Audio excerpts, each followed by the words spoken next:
Parlando di Home Center 2 di Fibaro, fino ad oggi abbiamo visto tantissime cose. Abbiamo visto come sia possibile integrare le Philips Hue sia tramite il loro plugin ufficiale che tramite i virtual device. Abbiamo visto anche come poter integrare la stazione meteo di Netatmo o la Logitech Harmony Hub, così come alcuni dispositivi che siano Fibaro, come ad esempio Smoke Sensor, ma anche altri tipi di dispositivi. Ovviamente potremmo andare a inserire tutti i dispositivi Z-Wave e non che abbiano controllo tramite CGI web, ma senza un controllo automatico che possa controllarli contemporaneamente allo scatenarsi di determinati eventi. Tutti questi dispositivi sarebbero belli ma inutili. Oggi quindi vedremo come sia possibile integrare tutti questi dispositivi all'interno di alcune automazioni. Ma prima di tutto questo, sigla!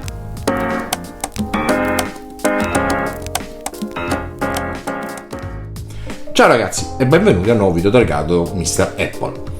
Prima di iniziare con l'argomento di oggi vi ricordo di iscrivervi al canale e di attivare la campanella delle notifiche per non perdere nessun video. Come avrete capito dalla intro, oggi andremo a vedere come sia possibile integrare tutti i dispositivi all'interno del nostro Home Center 2 di Fibaro attraverso le scene. Cosa sono le scene per Fibaro? Sono praticamente delle automazioni, le stesse automazioni che troviamo all'interno dell'applicazione casa per poter andare a far scatenare determinati eventi al verificarsi determinate condizioni. Le scene, ovvero le automazioni di iOS appunto, possono essere manuali piuttosto che automatiche. Le scene manuali saranno richiamate da noi, non potranno essere eseguite in maniera autonoma, quindi dovremo andare a premere noi il pulsante, o meglio il widget, che permetterà di attivare quella determinata scena. Le scene automatiche invece verranno eseguite autonomamente da parte di Home Center 2, come attraverso determinate condizioni che noi andremo ad impostare all'interno di queste scene. Home Center 2 compirà determinate azioni. Immaginiamo ad esempio un flood sensor che andrà a rilevare la presenza di acqua. Il nostro Home Center 2, se abbiamo messo le condizioni in maniera corretta, potrà andare a spegnere le prese piuttosto che far scattare una sirena, piuttosto che accendere la luce. Tutto questo ovviamente avverrà in maniera automatica quando il flood sensor rileverà la presenza di acqua o di liquidi all'interno del suo sensore. Naturalmente le scene manuali e automatiche, per ovvi motivi, dovremmo essere noi a decidere quali queste dovranno essere manuali piuttosto che automatiche. Molto dipende ovviamente dal comportamento che dovrà tenere Home Center 2. Ad esempio, una scena per inserire un allarme o per disinserirla sarà sicuramente manuale, perché saremo noi a doverla andare ad attivare o disattivare quando usciremo o rientreremo in casa. Al contrario, appunto, una scena di un flood sensor o ad esempio sempre considerando un allarme nel momento in cui un sensore venga violato, quindi per esempio una porta o una finestra, un sensore di movimento rilevi il movimento, automaticamente il nostro Home Center 2 farà scattare ad esempio la sirena, accenderà le luci e ci manderà delle notifiche. Le scene di Home Center 2 sono di tre tipi: le Magic Chain, le scene a blocchi grafici e le scene a codice Lua. Vediamola una per una. La prima tipologia, ovvero le Magic Chain, lavora esclusivamente con delle condizioni di if e then e solo per alcuni dispositivi. Il ragionamento è molto semplice. Nella sezione di if noi andremo ad inserire le condizioni per quello che riguarda il nostro dispositivo, mentre nella condizione di then le azioni che dovranno essere eseguite al momento in cui si verifica tale condizione. Ad esempio, per quanto riguarda una presa elettrica, potremo andare a scegliere se questa sia accesa o meno, o se consumi un determinato livello di assorbimento di corrente. A questo punto, una volta effettuata questa selezione, potremmo dire al nostro Home Center di mandarci ad esempio una notifica piuttosto che accendere delle luci. Tutto questo ovviamente verrà effettuato automaticamente dal nostro Home Center. Una volta fatta tutta questa selezione di comportamento e di dispositivi su Home Center 2, basterà semplicemente salvarla. La seconda tipologia di scene è quella che viene chiamata scena a blocchi grafici. A differenza della Magic Chain, questa permette di utilizzare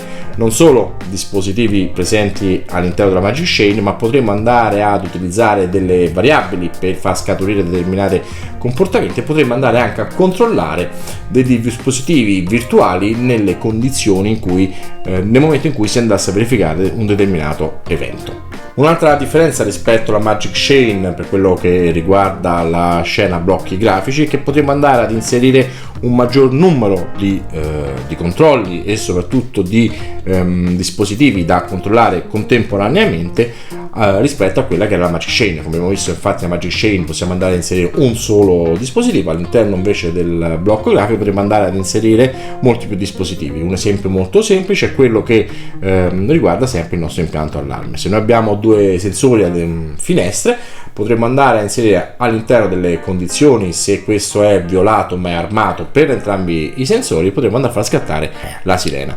Ovviamente dovremo andare a impostare le corrette condizioni, perché all'interno del vincolo ovviamente di check, che è il sensore violato, potremo andare a inserire sia un end che un OR, e ovviamente in base alla tipologia della condizione che voi andate a mettere anche il risultato sarà diverso. Ovviamente nel caso di un allarme dovremo andare a inserire degli OR, perché basterà un solo sensore che sia violato e armato affinché scatti ovviamente la sirena. La terza ed ultima scena a nostra disposizione è quella scritta tramite codice Lua. Lua è un codice di sviluppo che ci permetterà di andare a scrivere in maniera manuale tutte le condizioni che ci occorrono. Potremo partire ad esempio già con una scena a blocchi grafici e trasformarla in scena a Lua, e da lì cominciare ad andare a capire come funziona e soprattutto andare ad aggiungere delle altre funzioni. Il codice Lua ci darà il controllo completo di tutti i nostri dispositivi presenti su Home Center 2 e potremo andare a inserire tutte le condizioni che vogliamo. Ovviamente la sua potenza è ovvia.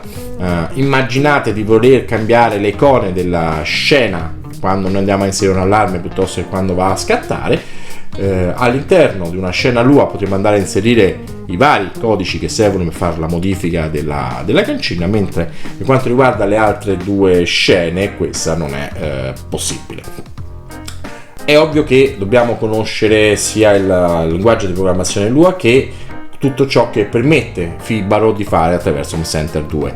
Mi riferisco ovviamente a tutti i comandi di Fibaro, per esempio fibaro.debug piuttosto che call per andare a chiamare determinati dispositivi. Ovviamente tutte queste informazioni sono presenti all'interno del forum ufficiale, ma anche ovviamente sul sito, dove possiamo andare a trovare tutta la documentazione per quello che riguarda Lua e soprattutto anche degli utili esempi per poter andare poi dopo ad elaborare tutto ciò che ci occorre.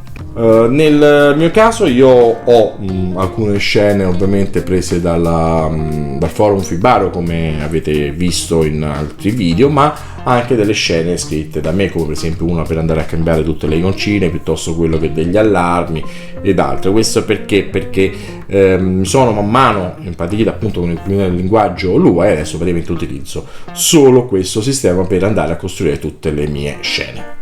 Detto questo, non mi resta che salutarvi, vi ringrazio di averci seguito fino alla fine di questo video, vi ricordo che se vi è piaciuto di mettere un like e di condividerlo. Per il resto ci vediamo alla prossima, ciao ragazzi!